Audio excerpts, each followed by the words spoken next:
கோகுலாஷ்டமிக்கு பண்ணப்பட்ட வெள்ளச்சீடை கடையிலேருந்து வாங்கின அரிசிப்பொடியும் வெல்லവും வச்சு இன்ஸ்டண்ட்டாக எப்படி பண்ணுறது பார்க்கலாம். அதுக்கு 1 கிளாஸ் அரிசிப்பொடி நல்லா ப்ரௌன் நிறம் ஆகிறது வரை வறுத்தெடுக்கணும். கூட 1 கிளாஸ் വെള്ളത്തിൽ 1/2 ഗ്ലാസ് വെള്ളവും കൂടെ ചേർത്ത് അത് ഉരുക്ക വയ്ക്കണം. ഇതുപോലെ നല്ല ചുവക്ക വറുത്ത് കഴിയുമ്പം അത് അരിച്ചെടുക്കണം. കൂടെ 1 ടീസ്പൂൺ ഉഴുന്നുപൊടിയും വറുത്ത ഉഴുന്നുപൊടിയാക്കും. അതും കൂടെ ചലിച്ച് ഉരുകിയിരിக்கிற വെള്ളത്തെ ഇതുപോലെ അരിച്ച് ഒരു വാനിലയില വിട്ട് വറുത്ത് വെച്ചിരിக்கிற അരിശിപ്പൊടിയും അരിച്ചെടുത്ത പൊടിയും കൂടെ പോട്ട് ഇതുപോലെ നന്നായി കിളറി എടുക്കരുത്.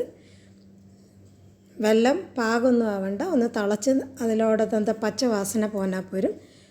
അത് നന്നായി ഒന്ന് പിശഞ്ചെടുക്കണം. കൂടെ നെയ്യിൽ വറുത്ത തേങ്ങ, ഇത് തിരുവിന തേങ്ങയാക്കും പോട്ടിരിക്കാൻ, കൂടെ എള്ളും കൂടെ പോട്ട് നന്നായി മിക്സ് പണി എടുക്കരുത്. നല്ല ചൂടായിരിക്കും.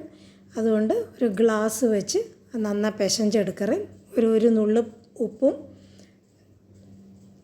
ഏലക്കാപ്പൊടിയും കൂടെ പോട്ട് ഇതുപോലെ നന്നായി മിക്സ് പണി എടുത്തതിന് ശേഷം എത്രയാക്കുമോ വെള്ളം തേവൈ വെള്ളം കൊഞ്ചം കൊഞ്ചமாக തളിച്ച് നല്ല സോഫ്റ്റാக ഒരു മാവ് കടയ്ക്കறது വരെ ഇതുപോലെ പിശഞ്ചെടുക്കുക.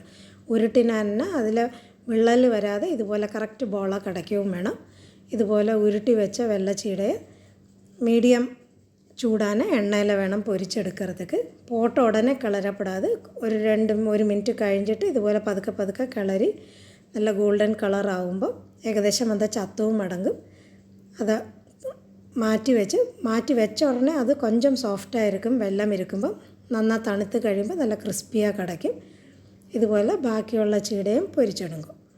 ഇത് നമുക്ക് ഊറ വയ്ക്കുകയോ പുളിപ്പിക്കുകയോ ഒന്നും വേണ്ട. ഇതുപോലെ ഇൻസ്റ്റൻറ്റാக നമുക്ക് പണിയെടുக்கலாம். നല്ല ക്രിസ്പിயாக ഇരിക്കുകയും ചെയ്യും.